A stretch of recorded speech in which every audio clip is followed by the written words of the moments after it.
ilma namaa jalqabaaf dhumasa tilmaamuni in ulfaata waan hunduu makeessa ilmi namaa daggala turee bulee dabala ilmi namaa daggala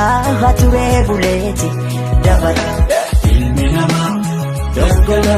turee bulee dabala ilmi namaa maalu daggala turee buleeti dabala ilmi namaa daggala turee buleeti dabala ilmi namaa maalu daggala turee buleeti dabala silaan akkun keenyaatti dhala namaati isaanii har'aaf carraan gante haadhaaf abbaa dhabaniis haadhaaf abbaa dhabuun isaanii qoda rabbiiti daa'imman kana gargaaruun qoda lammiiti ilmi namaa daggala turee bulee dabala ilmi namaa daggala turee buleeti dabala ilmi namaa daggala turee bulee dabala ilmi namaa maalu daggala turee buleeti dabala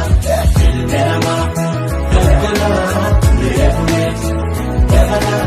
ilmi namaa maalu daggala turee buleeti dabala daa'imman har'aa warra abdiin eegaree jiruu gadadootiin kophaa isaanii falmu haadhaaf abbaa dhabuun isaanii qoda rabbiiti daa'imman kana gargaaruun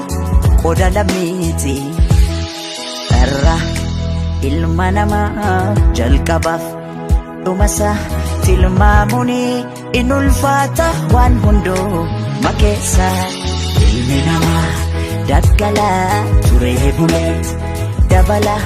ilmi namaa daggala turee buleeti dabala ilmi namaa daggala turee buleeti dabala ilmi namaa maalu daggala turee buleeti dabala ilmi namaa daggala turee buleeti dabala ilmi namaa maalu daggala turee buleeti dabala ona ongee keessatti bakkeetti coologne beelaa wal gajaana ganna bokkaa keessatti qaama keenya kichuu in qurraan waxalamna masliifataane otoon jaalati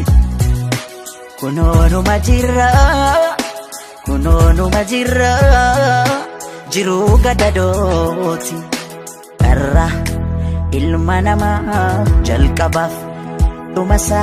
tilmaamuni in ulfaata waan hunduu makeessa ilmi namaa